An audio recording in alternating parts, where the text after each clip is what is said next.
সোনাপুর গ্রামে এক জেলে থাকত। জেলের ছিল একটি মেয়ে, তার নাম ছিল রোশনি। রোশনি যেমন ছিল দুরন্ত, তেমন ছিল গল্প শোনবার পোকা। প্রতিদিনের মতো রোশনি তার বাবার কোলের ভেতরে শুয়ে সেই আজগুবি গল্পের কথা জিজ্ঞেস করছিল। বাবা, ও বাবা, তুমি আমাকে একটা মাছের গল্প শোনাও না বাবা। না রে মা, আমাকে এখন আর বসে বসে তোর সাথে গল্প করলে চলবে না। আমাকে এবার নদীতে যেতে হবে। ছোটরা সবাই মনে হয় এত সময় মাছ ধরতে চলে গেছে। বাবা, এবার কিন্তু আমি রেগে যাচ্ছি। আর তুমি তো জানোই, রেগে গেলে আমি কিন্তু বাড়ি থেকে চলে যাব। না না, আমার লক্ষ্মী সোনা, আমি তোকে এক্ষুনি মাছের গল্প শোনাচ্ছি। হ্যাঁ, শোনাও গল্প। একটা নদীতে বাস করত অনেকগুলা মাছ। সেই মাছেদের ছিল বড় একটা প্রাসাদ। সেই প্রাসাদে মাছেদের কোনো শান্তি ছিল না। কেন শান্তি ছিল না বাবা? কারণ সেই নদীতে অনেক জেলে একসাথে মাছ ধরতে যেত, আর তারা প্রতিদিন এত মাছ ধরতো যে প্রাসাদটা প্রায় মাছ শূন্য হয়ে যাচ্ছিল। খুবই দুঃখের কথা বাবা, মাছেদের জন্য আমার খুব কষ্ট লাগছে। দুষ্টু বুড়ি একটা, এই বানানো গল্প শুনে তোকে আর কষ্ট পেতে হবে না। এবার আমি গেলাম, তোর মাকে বলিস বাবা মাছ ধরতে গেছে। আচ্ছা বাবা, যাও, আমি মাকে বলে দেব।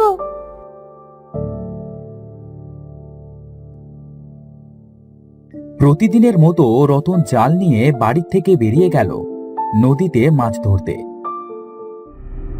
সে নদীতে পৌঁছে দেখল ছোটু সহ আরো অনেকে এসেছে সেখানে। রতন গিয়ে ছোটুকে বলল, ছোটু, আজ একটু দেরি হয়ে গেল আসতে। তুই তো জানিস মেয়েটা আমার বড্ড জ্বালাতন করে। ভাই, সেই কখন থেকে আমরা তোমার জন্য অপেক্ষা করছি, সেটা কি তুমি জানো? আচ্ছা আচ্ছা, এবার সবাই যে যার মতো জাল ফেলতে লাগো। শোনো ভাইরা, তোমরা নৌকাটা নিয়ে এইদিকে যাও, আর আমরা এই দিকটায় যাই। জেলেদের সব কথা নদীর ওপর থেকে একটা মাছ শুনে সে সাথে সাথে পানির নিচে চলে গেল। পানির নিচে তাদের মাছের প্রাসাদে গিয়ে মাছটি বলল, তোমরা সবাই সাবধানে দেখো, নদীতে অনেকগুলো জেলে এসেছে। তারা দুদল নৌকোয় করে দুদিকে ভাগ হয়ে গেছে। কি বলছো সোনালি মাছ? তাহলে তো আজ আমাদের প্রাসাদ থেকে বাইরে বের হয়ে যাবে না। আমরা সবাই চলো প্রাসাদের ভেতরে মাছরানীর কাছে গিয়ে কথাটা বলে আসি। তারা সবাই একসাথে মাছের রানীর কাছে গেল। মাছের রানী তাদের সবাইকে এক জায়গায় দেখে বলল, কি হয়েছে? তোমরা সবাই রাজসভায় কি করছো? রানীমা, নদীতে অনেক অনেক জেলে এসেছে মাছ ধরতে। আমাদের সবার প্রাণের সংকট রয়েছে, তাই আপনার কাছে জানাতে এসেছি যে আমরা এখন কি করব রানীমা। এই জেলেরা আমাদের পূর্বপুরুষ সহ আরো অনেক মাছ ধরেছে, তাই তো সবার নিরাপত্তার কথা ভেবে আমি এই মাছের প্রাসাদটা তৈরি করেছি। আজ থেকে তোমরা সবাই সাবধানে থাকবে। রানীমা, তাহলে আমরা খাবারের জন্য কি বাইরে বের হব না? জেলেরা যত সময় নদীতে থাকবে, তোমরা সবাই এই সময় মাছের প্রাসাদেই থাকবে, বাইরে বের হবে না। যখন চলে যাবে তখন খাবারের খোঁজে বের হবে, কেমন? এখন তোমরা এই প্রাসাদ থেকে বের হয়েও না, যে যার মতো প্রাসাদের ভেতরেই থাকো। নদীর সব মাছ সেই প্রাসাদের ভেতরেই থাকলো।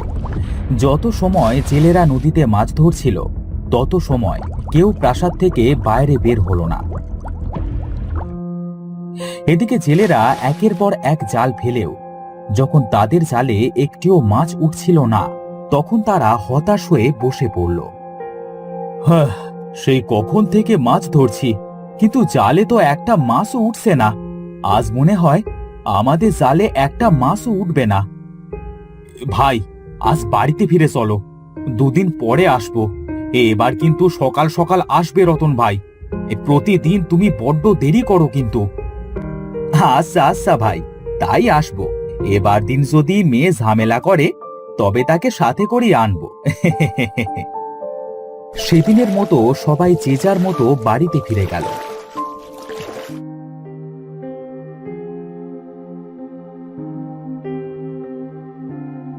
বাবা, মাছ কই? আমি মাকে বলেছি বাবা মাছ আনলে আজ আমাকে মাছের ঝোল করে দেবে। দাও তো, মাছগুলো কই? তোমার মেয়ে সেই সকাল থেকে আমাকে পাগল করে দিচ্ছে। বাবা মাছ আনলে তারপর ভাত খাবে, এর আগে না। গিন্নি, আজ একটিও মাছ পাইনি গো। এই মাছেরা মনে হয় আজকাল নদীর ভেতরে বাড়ি করেছে, কেউ যেন তার বাড়ি থেকে বের হয় না। বাবা, তাহলে কি তোমার গল্পটা সত্যি হতে চলেছে?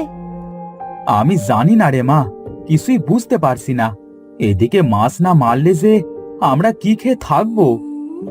মাছকে কেন মারো বাবা? আমাদের যেমন প্রাণ আছে ওদেরও তো প্রাণ আছে। তুমি মাঠে কাজ করো বাবা, আর মাছ মেরো না। পাগলি মেয়ে একটা, যা এখন ঘরে যা। এখন আমার কিছু ভালো লাগছে না, আমার একটু বিশ্রামের প্রয়োজন এখন। এভাবে দুদিন কেটে গেল। দুদিন পর ছোটু এসে রতনকে বলল, ভাই চলো, আজকে সকাল সকাল আমরা নদীতে যাই। হ্যাঁ ভাই চলো, আমিও কেবল বের হচ্ছিলাম। দাঁড়াও বাবা, আমিও আজ তোমার সাথে যাব। আমি কোনোদিনও মাছ মারা দেখিনি বাবা।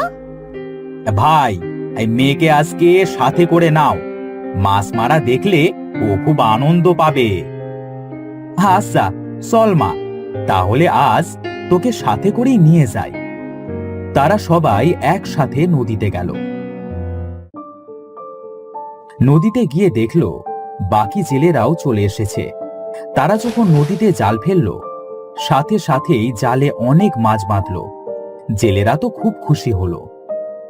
দেখ মা দেখ, তুই তো দেখছি আমাদের জন্য বেশ লক্ষ্মী। কত মাছ আজ জালে উঠেছে দেখেছিস? হ্যাঁ বাবা, তবে মাছগুলো পানিতেই মানায়। দেখো, এদের কত কষ্ট হচ্ছে। এরা কেমন হাঁসফাঁস করছে, দেখেছো বাবা? তুই চুপ থাকতো। জেলেদের জালে অনেক মাছ বেঁধে তারা খুশি হলেও এদিকে মাছেরা সবাই ভয়ে প্রাসাদের ভেতরে লুকিয়ে পড়ল। মাছের রানী তাদের সঙ্গীদের এভাবে আটকে পড়তে দেখে বলল, তোমরা সবাই শোনো, এখানে কেউ লুকিয়ে থেকো না। আমরা চলো আজ প্রাসাদের বাইরে বের হই, ছেলেদের আক্রমণ করে আমাদের সঙ্গীদের বাঁচিয়ে আনি।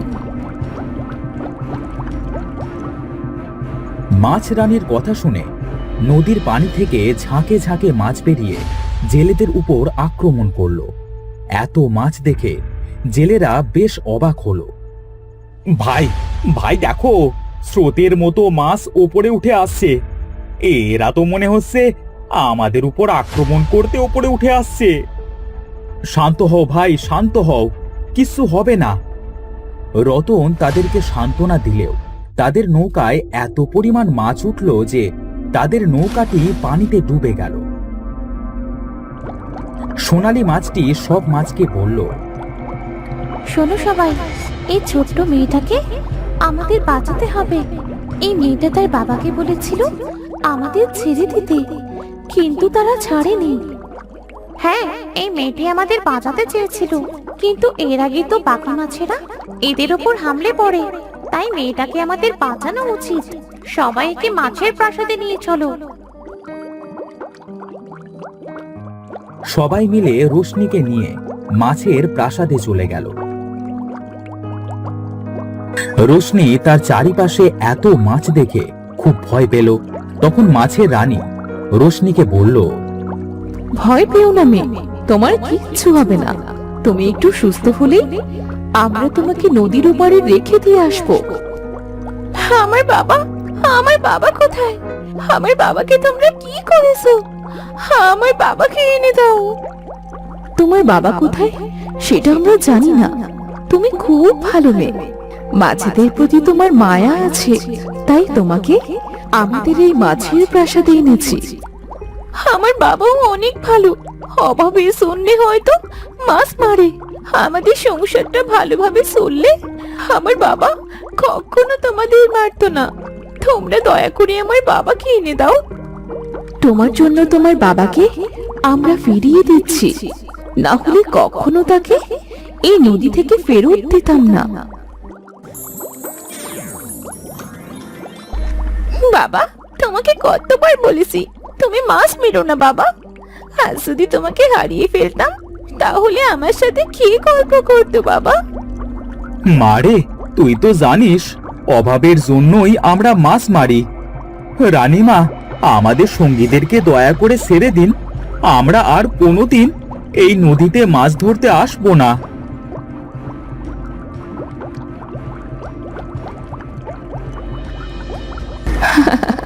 তোমরা চাইলে এখন থেকে এই নদী থেকে কেউ আর একটা মাছও মারতে পারবে না, কারণ গতকাল অমাবস্যার রাত চলে গেছে। সেই রাতে এই নদীর মাছেরা এক অলৌকিক শক্তি পেয়েছে। মানে তুমি কি বলতে চাইছো? এই নদীতে যেই মাছ আসবে সবাইকে মেরে ফেলবে? না, এই দেখো, তোমরা যেখানে আছো এটা একটা মাছের প্রাসাদ। এখান থেকে নদীর সব পানি এই মাছের প্রাসাদের ভেতরে চলে আসবে। মাছেরা এখন থেকে আর প্রাসাদের বাইরে যাবে না। হ্যাঁ, এর জন্য এখন থেকে কেউ আর নদীর মাছ ধরতে পারবে না। আজ থেকে এই মাছের প্রাসাদটা খুব বড় হয়ে যাবে, একদম নদীর সমান। নাও তোমার সঙ্গীদের। সঙ্গী হারালে কেমন লাগে এবার বুঝতে পেরেছো তো? জি রানীমা, আমরা বুঝতে পেরেছি। সোনালী মাছ, এদের সবাইকে একবার করে স্বর্ণের মুদ্রা দিয়ে দাও, যেন বাকি জীবনটা এরা সুখে কাটাতে পারে। মাছের রানী, তুমি তো অনেক ভালো, তোমাকে অনেক অনেক ধন্যবাদ। আমরা সারা জীবন তোমার কথা মনে রাখবো। হ্যাঁ মিষ্টি মেয়ে, এবার তোমরা আসতে পারো।